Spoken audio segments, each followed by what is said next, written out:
Good evening, everyone. Walang hanggang pasasalamat. Ngayon pa kami nagpapasalamat sa inyo lahat. Lalo na sa mga nakiyak, na in love, nagalit, nakitawa sa loob ng halos 6 na buwan. Ang bilis talaga ng panahon dahil ngayon malapit na ang pagtatapos na finale at gusto namin magpasalamat ulit sa inyo dahil parte kayo ng success ng Unbreak My Heart. At sa huling 5 linggo ng Unbreak My Heart, sana patuloy niyo pa rin kaming samahan dahil marami pang exciting na mangyayari, marami pang sekreto mapubunyag at marami pa kayong pag-uusapan.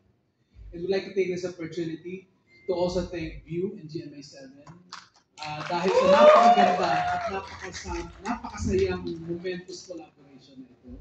Napakagaan po nilang katrabaho at napakasarap. Kaya po, we look forward to sharing many successes with you. On behalf of ABS-CBN, Viewscape, GMA7, maraming salamat po sa inyo. Maraming salamat po